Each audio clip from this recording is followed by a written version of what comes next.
Welcome back to ReddyControls.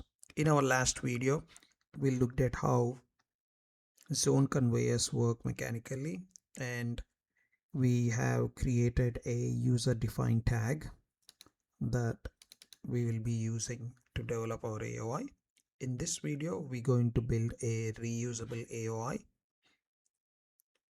and we're going to build it from the scratch using a simple state machine.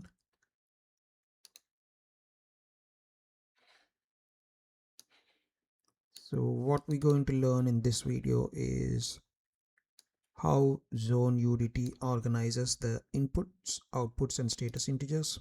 And we will also do a deep dive into the current step integer that will help us track the logic and the product flow. And also we will talk about a jam timer, that is a timer that will help us to identify any jams. And then also we will see how we will use a product count, which is a throughput counting that will be used in the AOI. So grab your coffee, open up a Studio 5000, and let's write some code together.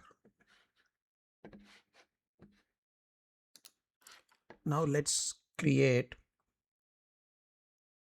AOI itself.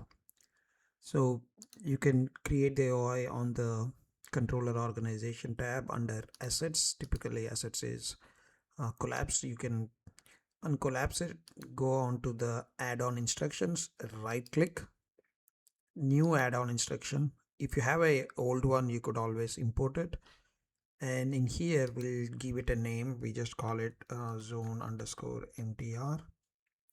and you could add your revision nodes. We'll just call it rev0, or and you can also use the revision tabs to maintain the version control. Right now it's rev1 and -0, and if you want to add any we'll say initial revision.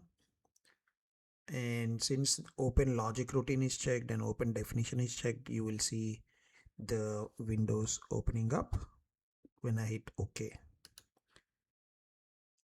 And since now you could see they are the logic window which opened up here, and it's showing the AOI definition, and we're going to work on this definition of this inside this window, the configuration window. And what we're going to do here is if you look at this is a general tab, but most of the magic happens inside this second tab called parameters tab. This is the generals tab and this is the parameters tab, and inside the parameters tab is where we're going to create a parameter called zone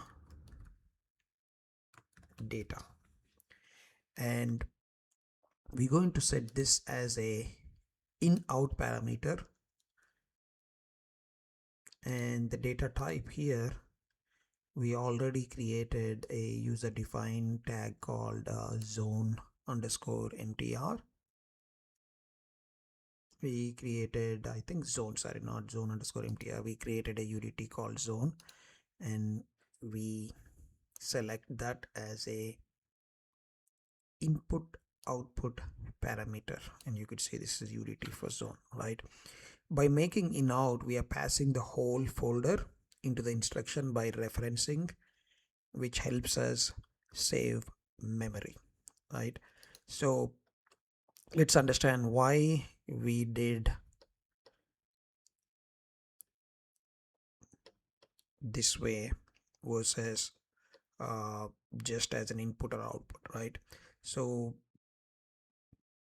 let me pull the document that would help us understand this one. I minimized it somewhere. Okay, so as we said here, right, our zone UDT, we already know what we have inside of the zone UDT, and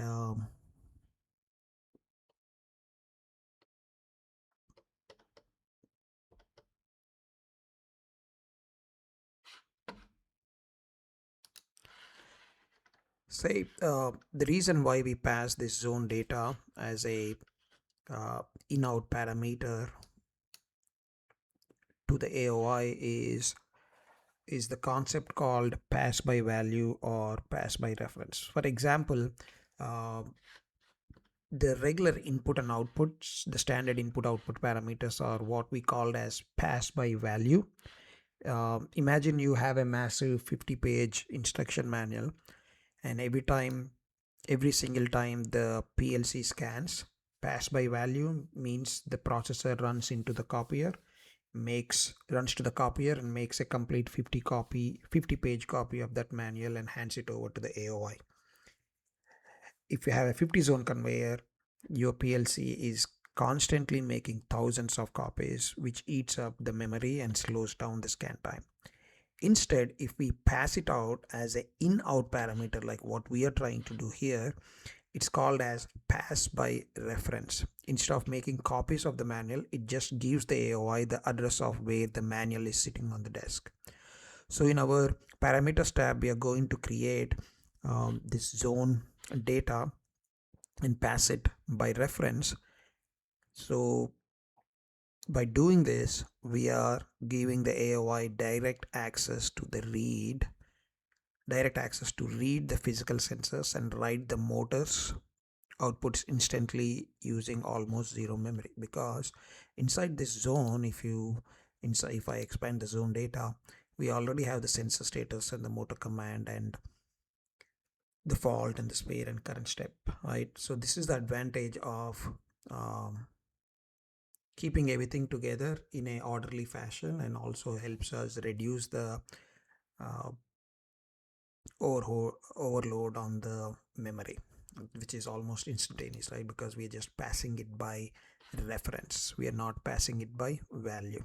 So that's a key concept. Like, one thing we want to ensure is by doing in-out, you are reducing the overload on the memory, and also we are using something called as pass by reference. If you just use in parameter or out parameter, those are all called as pass by value. So now let's look at what else can we do here, right?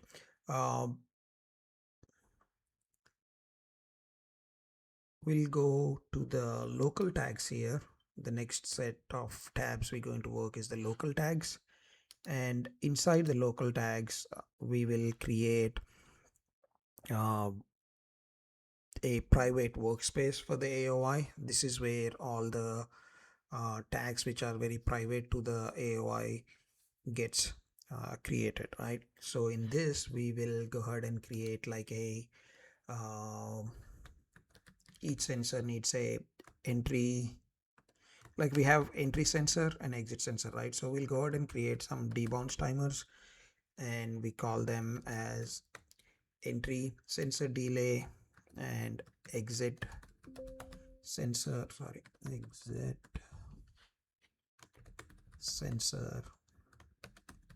delay, and we call it as a timer.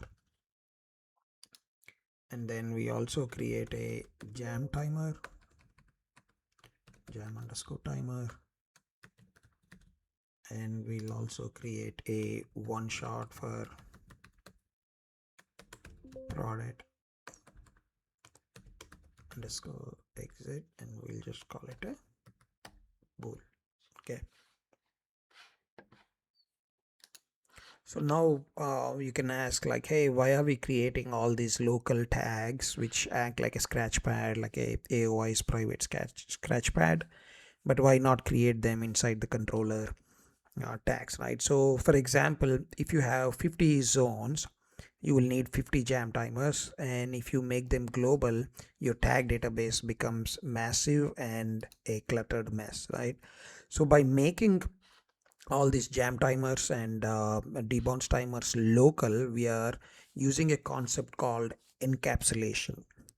When you drop this AOI onto a rung, it automatically creates a hidden private timer just for those specific zones. The rest of the PLC program can't see it, the HMI does not care about it, and most importantly, no other programmer can accidentally overwrite it. It is a perfect, safe, hidden It's perfectly safe and hidden inside the block.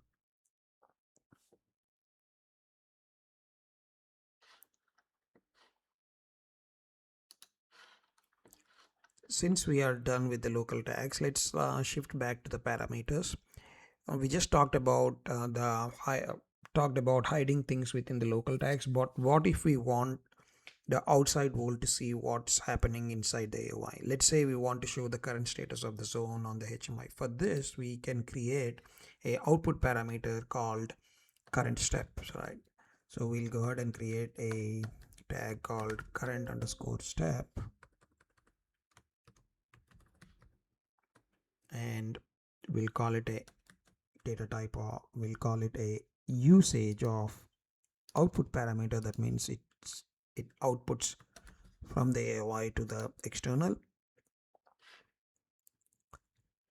And this way we could just use this output, the current step, for HMI display. The PLC can read it, the HMI can read it, but because it's an output, external programs can't accidentally write to it or break our sequence. And we'll create one more input to this. We'll just create a reset input, which will help us reset